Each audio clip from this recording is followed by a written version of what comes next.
Ang kapayapaan ng Panginoong Hesukristo ay sumainyong lahat. Magandang araw sa inyong lahat, saan mang sulok ng mundo kayo naroroon sa sandaling ito. Ang babasahing banal na kasulatan sa araw na ito ay pinamagatan kong ang oras ng pagpaparusa ay parating na. Labis-labis na ang kasamaan ng tao. Pagbasa sa banal na kasulatan mula sa aklat ni Propeta Jeremias, 7 hanggang 9 na kabanata. Nangaral si Jeremias sa templo. Ipinadala ako ng Panginoon sa pintuan ng templo kung saan pumapasok ang mga taga-Huda para sumamba. Sinabi niya sa akin na tumayo doon at ipahayag sa kanila ang naisabihin ng Panginoong makapangyarihan sa lahat, ang Diyos ng Israel. Baguhin ninyo ang inyong pamumuhay at ang mga bagay na inyong ginagawa, at hahayaan ko kayong mamuhay dito. Itigil ang paniniwala sa mga mapanlinlang na salita. Ligtas na tayo. Ito ang templo ng Panginoon. Ito ang templo ng Panginoon. Ito ang templo ng Panginoon. Baguhin ang paraan ng inyong pamumuhay at itigil ang paggawa ng mga bagay na inyong ginagawa. Maging patas sa pagtrato sa isa't isa. Itigil ang pagsasamantala sa mga dayuhan, ulila at balo. Itigil ang pagpatay ng mga inosenteng tao sa lupaing ito. Tumigil na kayo sa pagsamba sa ibang mga Diyos dahil iyan ang wawasak sa inyo. Kung magbabago kayo, hahayaan ko kayong manirahan dito sa lupain na ibinigay ko sa inyong mga ninuno bilang permanenteng pag-aari.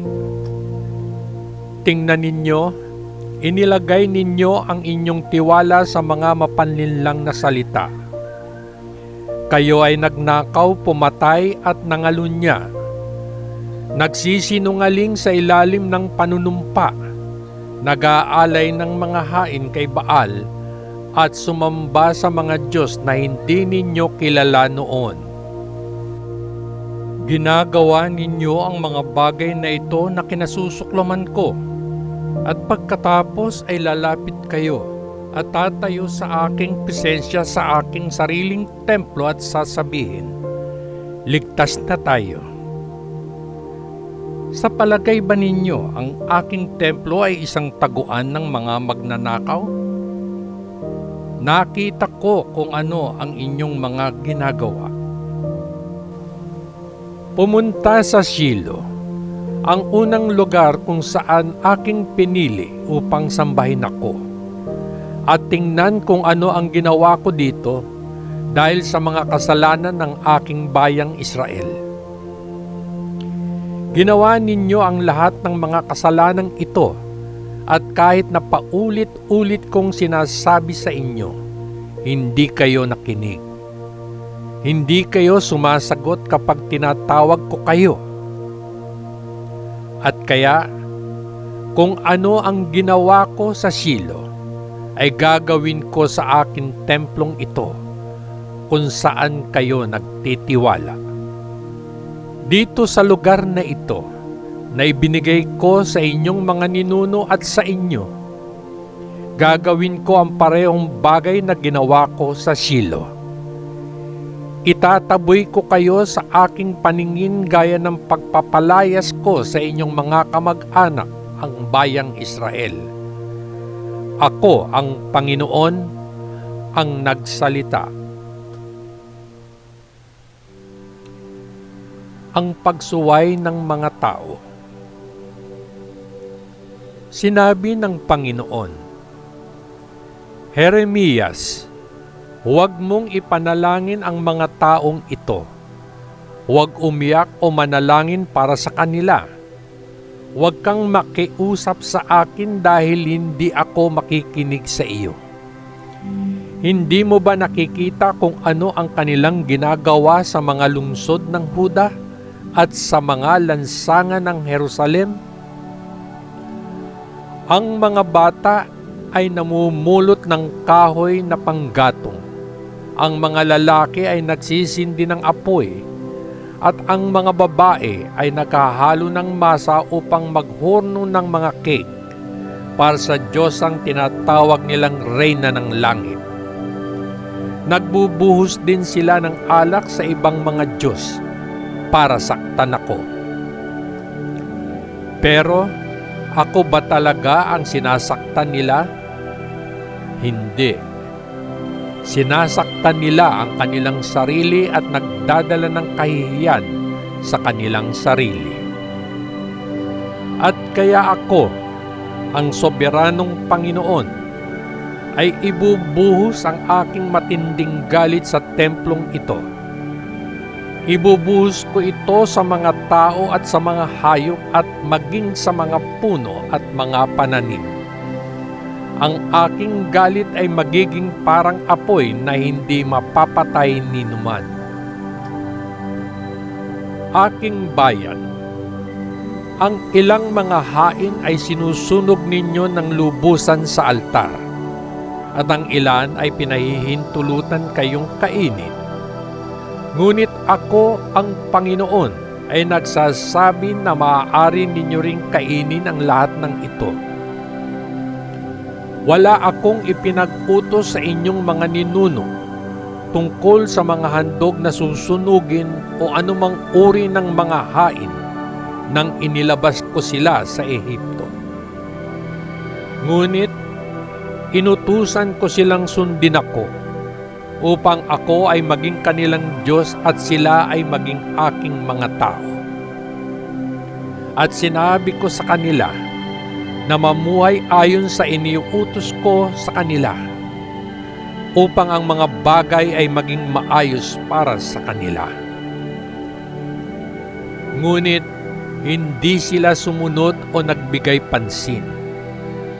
Sa halip, ginawa nila ang anumang iutos sa kanila ng kanilang mga matigas na ulo at masasamang puso, at sila ay naging mas masama sa halip na maging mas mabuti. Mula sa araw na lumabas ang inyong mga ninuno mula sa Ehipto, hanggang sa mismong araw na ito ay patuloy akong nagpadala sa inyo ng aking mga lingkod, ang mga propeta. Ngunit walang nakinig o nagbigay pansin. Sa halip, naging mas matigas ang ulo at suwail kayo kaysa sa inyong mga kapitbahay. Kaya, Jeremias, ipahahayag mo ang lahat ng salitang ito sa aking bayan. Ngunit hindi kanila didinggin. Tatawagin mo sila, ngunit hindi sila sasagot. Sasabihin mo sa kanila na ang kanilang bansa ay hindi sumusunod sa akin, ang Panginoon na kanilang Diyos, o natuto sa kanilang kaparusahan. Ang katapatan ay patay na. Hindi na ito pinag-uusapan pa.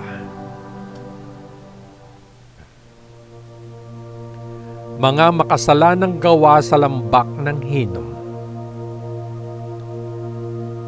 Magdalamhati mga tao ng Jerusalem. Gupitin ang inyong buhok at itapon ito. Kumanta ng awit ng libing sa tuktok ng burol dahil ako ang Panginoon ay galit at itinakwil ang aking bayan. Ang mga tao ng Huda ay gumawa ng isang masamang bagay. Inilagay nila ang kanilang mga Diyos-Diyosan na aking kinasusuklaman sa aking templo at dinungisan ito. Sa lambak ng Hinom ay nagtayo sila ng isang altar na tinatawag na Tophet upang maihain nila ang kanilang mga anak na lalaki at babae sa apoy. Hindi ko sila inutusang gawin ito. Hindi man lang ito pumasok sa aking isipan. At kaya, darating ang panahon na hindi na ito tatawaging Tophet o lambak ng Hinnom, kundi lambak ng katayan. Maglilibing sila ng mga tao doon dahil wala ng ibang mapaglilibingan. Ang mga bangkay ay magiging pagkain ng mga ibon at mababangis na hayop, at walang sino mang makapananakot sa kanilang umalis. Ang lupain ay magiging isang disyerto. Sa mga lungsod ng Huda at sa mga lansangan ng Jerusalem ay wawakasan ko ang mga huni ng kasiyahan at kagalakan at ang masasayang tunog ng mga piging ng kasalan.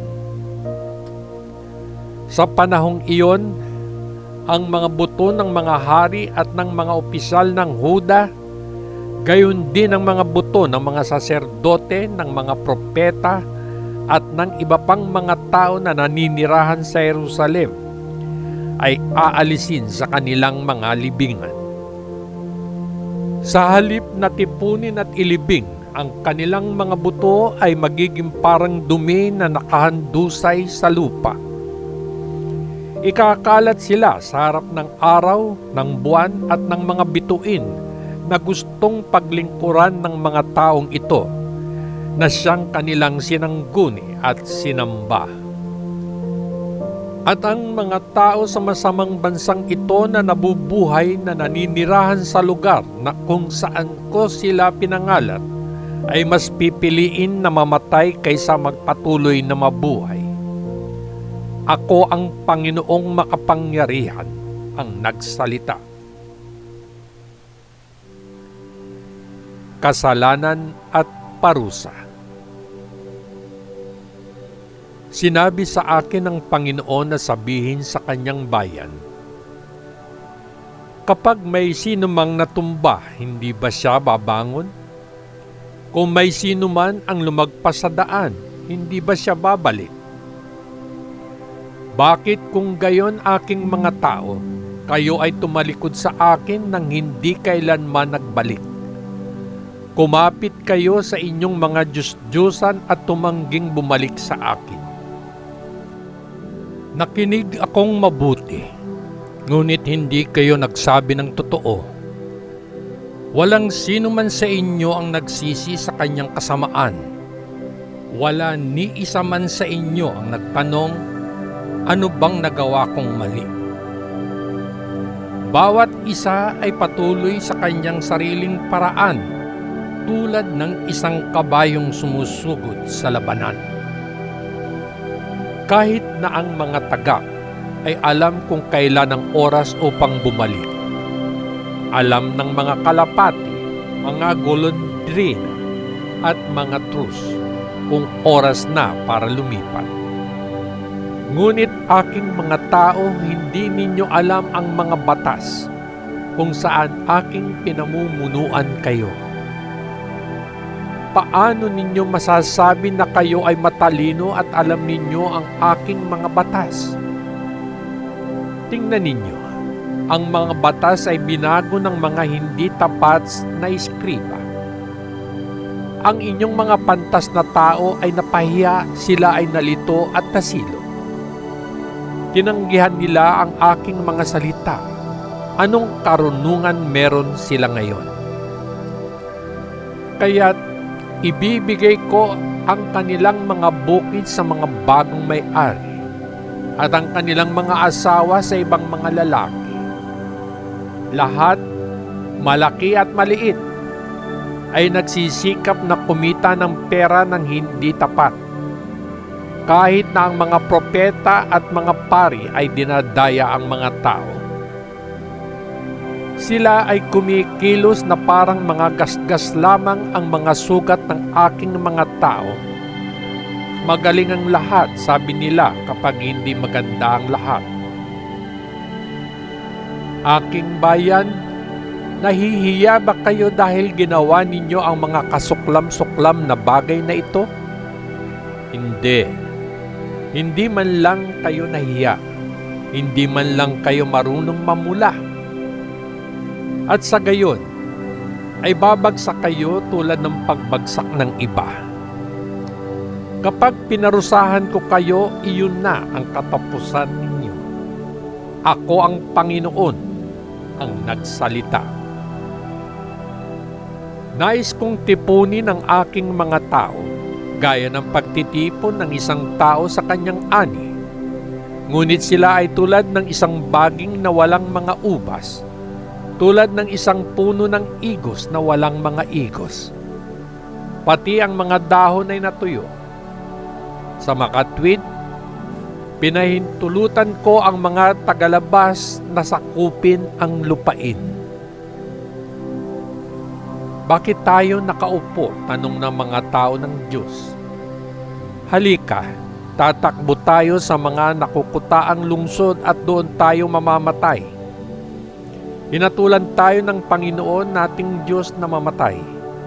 Binigyan niya tayo ng lason na inumin dahil nagkasala tayo laban sa Kanya.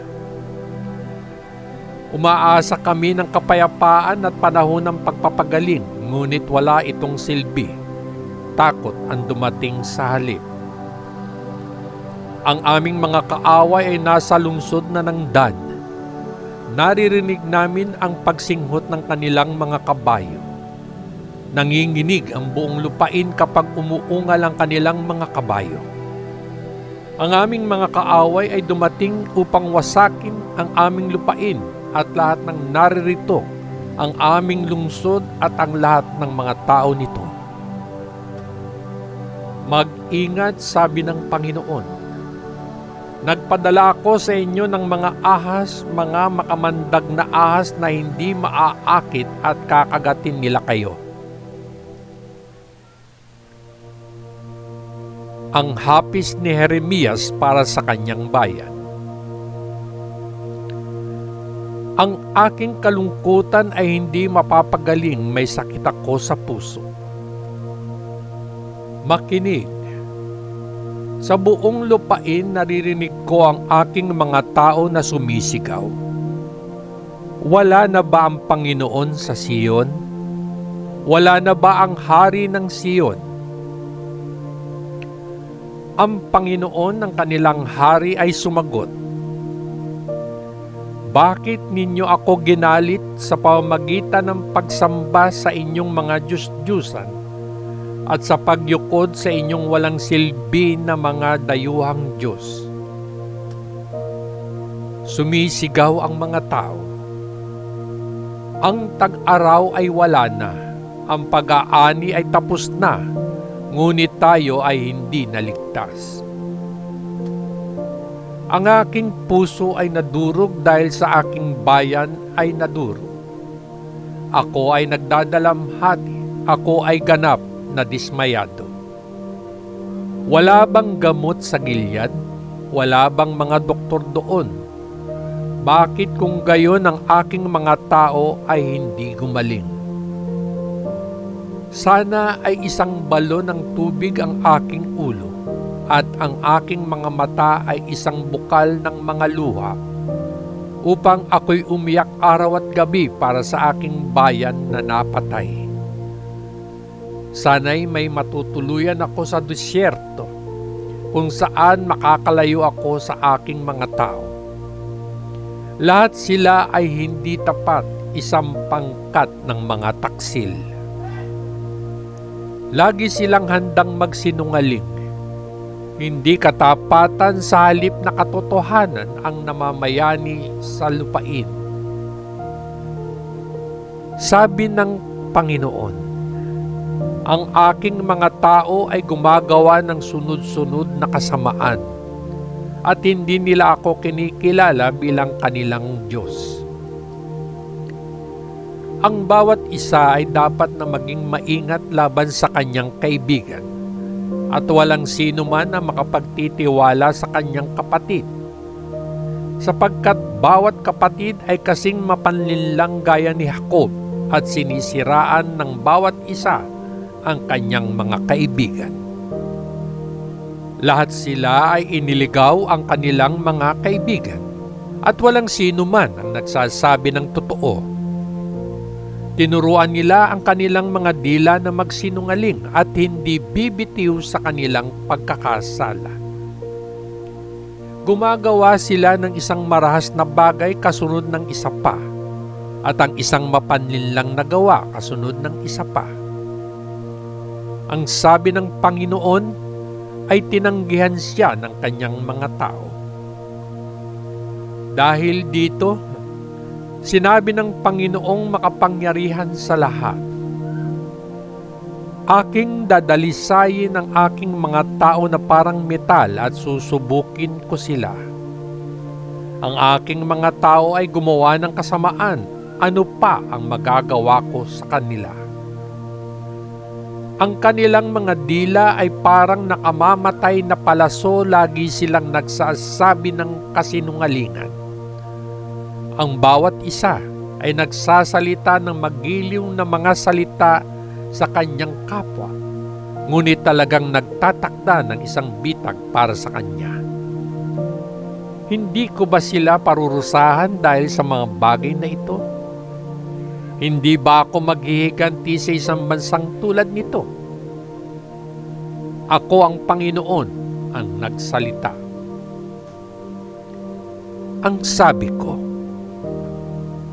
ako ay mananagoy para sa mga bundok at iiyak para sa mga pastulan, sapagkat ang mga ito ay natuyo at walang sino man ang naglalakbay sa kanila.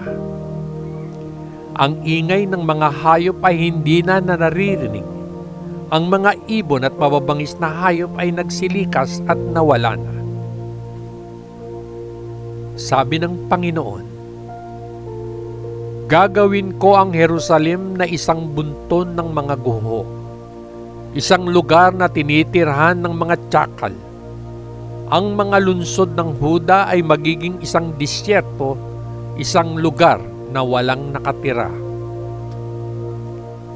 Nagtanong ako, Panginoon, bakit ang lupain ay wasak at tuyo na parang disyerto na anupat walang dumadaan dito? Sino ang sapat na matalino upang maunawaan ito? Kanino mo ito ipinaliwanag para sabihin niya sa iba?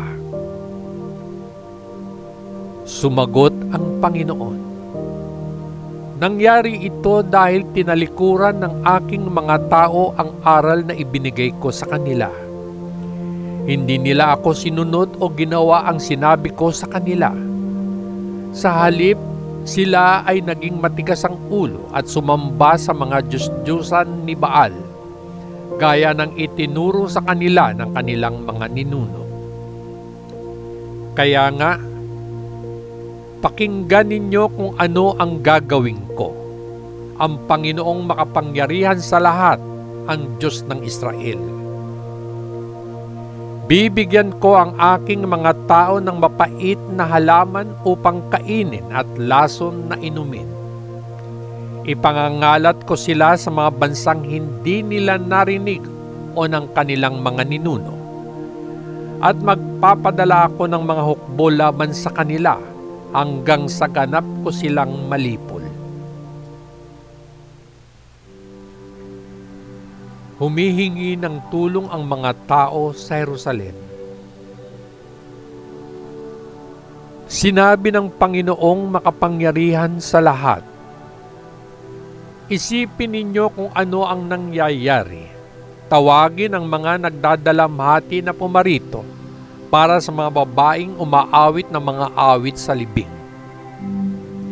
Sabi ng mga tao, sabihin ninyo sa kanila na magmadali at kantahin ang awit ng libing para sa atin, hanggang sa ang ating mga mata ay mapuno ng luha at ang ating mga talukap ay basa sa pag-iyak. Pakinggan ang ingay ng pag-iyak sa Sion. Tayo ay nawasak.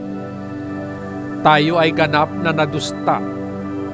Dapat nating lisanin ang ating lupain na giba na ang ating mga tahanan. Sinabi ko, Makinig kayo sa Panginoon kayong mga babae at bigyang pansin ang kanyang mga salita. Turuan ang inyong mga anak na babae kung paano magdalamhati at ang inyong mga kaibigan kung paano kumanta ng isang awit ng libing. Ang kamatayan ay pumasok sa pamamagitan ng ating mga bintana at nakapasok sa ating mga palasyo. Tinagpas nito ang mga bata sa mga lansangan at ang mga kabataang lalaki sa mga pamilihan. Nagkalat ang mga bangkay kung saan-saan, parang tambak ng dumi sa bukirin. Parang butil na pinutol at iniwan ng mga mang-aani, butil na walang pumupulot. Ito ang sinabi sa akin ng Panginoon. Sabi ng Panginoon, ang mga pantas ay hindi dapat ipagmalaki ang kanilang karunungan, ni ang mga malalakas na tao ang kanilang lakas, ni ang mga mayayamang tao ang kanilang kayamanan.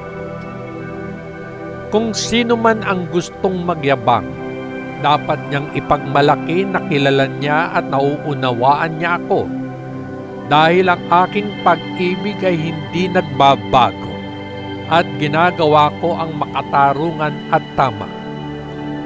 Ito ang mga bagay na nakalulugod sa akin.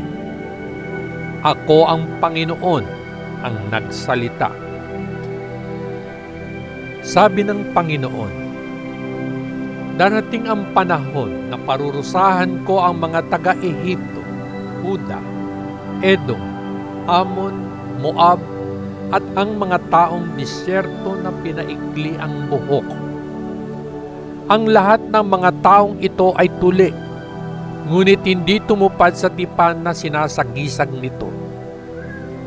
Walang sino man sa mga taong ito at wala sa mga tao ng Israel ang tumupad sa aking tipan. Ang salita ng Diyos. Papuri sa Diyos Ama sa kaitaasan, sa ngalan ng Panginoong Hesukristo na ating manunubos. Amen. Amen. Amen. Peace.